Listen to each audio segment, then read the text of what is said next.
Hey everyone, and welcome back to the channel. Today we're tackling a topic that might not be the most glamorous, but it's incredibly important for off-grid living, emergency preparedness, or even just adding a convenient option to your property, and that's building a safe and sanitary outhouse.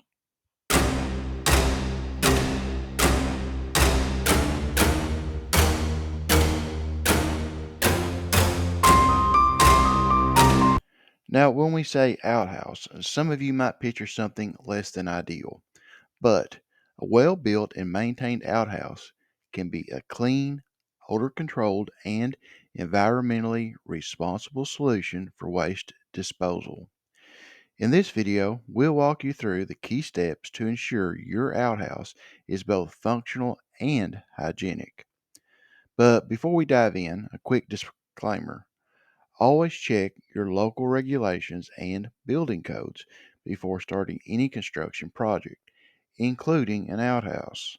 There may be specific requirements requiring building materials, size, waste disposal methods, and it is your responsibility to be aware of all regulations and laws in your area. All right, let's get started. We'll break things down into stages. First, planning and location. The first step is selecting the right location. There are some factors to consider. Distance from water sources. You need to ensure your outhouse is a significant distance away from any wells, springs, streams, or other water sources to prevent contamination. A general rule of thumb is at least 100 feet, but local regulations might be more specific. Accessibility. Think about who will be using the outhouse. Is it easily accessible in all weather conditions? Is it a reasonable distance from your main dwelling?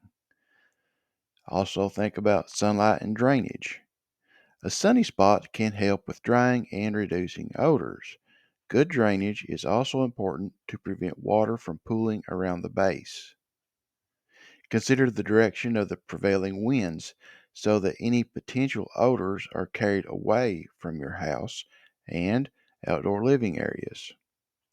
Also, choose a spot that offers a reasonable degree of privacy. Soil type. Ideally, you'll want well drained soil. Avoid areas with heavy clay or bedrock close to the surface. 2. Choosing your design. There are various outhouse designs, but for simplicity and common practice, we'll focus on a basic pit latrine design. This involves digging a pit in the ground and building a structure over it. It's the most common and straightforward, but I do want to make you aware of two other options, such as the composting toilet, which treats waste aerobically, breaking it down into compost. They require more management, but can be more environmentally friendly and don't require digging a large pit. The other is the vault toilet, which has a sealed below ground vault that needs periodic pumping. They are more complex and can be expensive to install. So, for this video, we'll focus on the simple pit latrine as it's most often and frequently used. The size of your pit will begin on how many people will be using the outhouse and how frequently it will be used. A good starting point for a family of, say, 2 to 4 is a pit that's roughly 3 to 5 feet in diameter with a 5 to 8 foot deep hole. Be extremely careful when digging. Check with officials to ensure that there are no underground water lines, cables, gas lines, and so on. Now, in the United States, you can call 811 for guidance. Ensure the surrounding area is clean of obstacles, and if the soil is unstable, consider shoring up the sides of the pit to prevent a collapse. You'll need shovels, a pickaxe, especially if the ground is hard, and potentially a post hole digger for the initial stages. Decide where you will put the excavated soil. You can use it later for backfilling when the pit is full. Now, we'll move on to building the shelter. The shelter provides privacy and protection from the elements. So here's a basic approach for a simple wooden structure. First, you'll start with the foundation. You can use treated lumber, posts set in the ground, or concrete blocks to create a stable base and ensure that the base is level. Next, build a simple frame using lumber for walls and roof. Keep it sturdy enough to withstand wind and snow. A small footprint, about 4 feet by 4 feet or 4 feet by 5 feet, is usually sufficient. Cover the frame with plywood, planks, or other suitable exterior material. Ensure that there are no large gaps to keep insects out.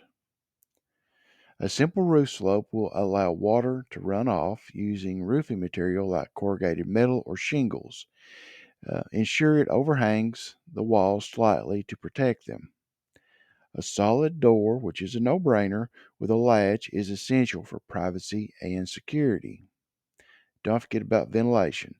This is crucial for odor control. Include a vent pipe which extends from the pit up through the roof. A simple PVC pipe will work.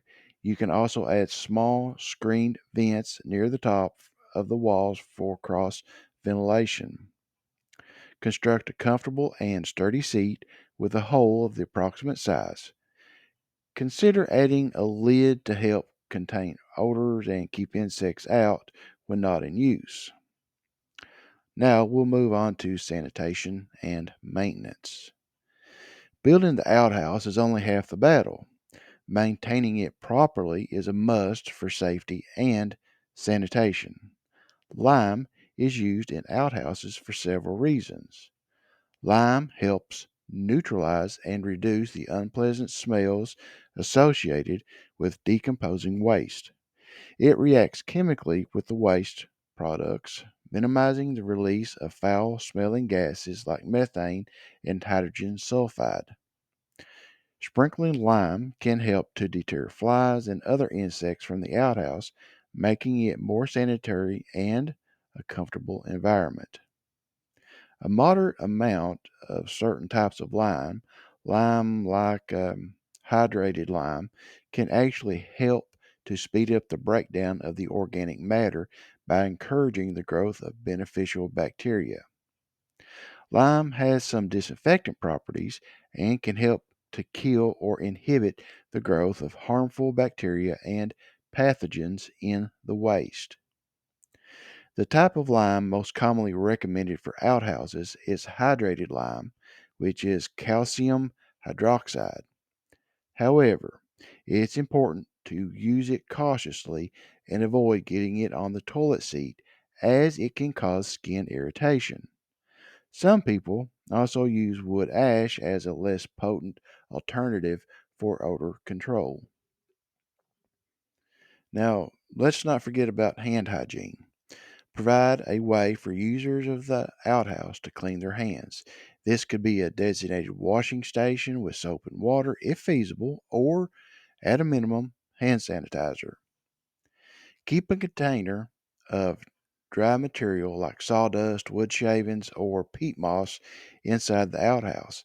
This encourage users to add a scoopful after each use. This helps to absorb the moisture, reduce odors, and aid in decomposition.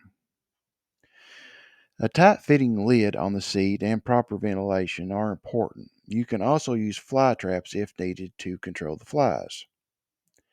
Don't forget about regular cleaning. Periodically clean the seat and surrounding areas with disinfectant. Now, when the pit is full, and you could say that's 1 to 2 feet from the surface, it's time to decommission it. The safest method is to dig a new pit and move the superstructure, which is the structure that you build over it. Fill the old pit in with layers of soil and lime and allow it to decompose fully. Never empty or reuse an old pit. Remember, a well maintained outhouse doesn't have to be a smelly eyesore.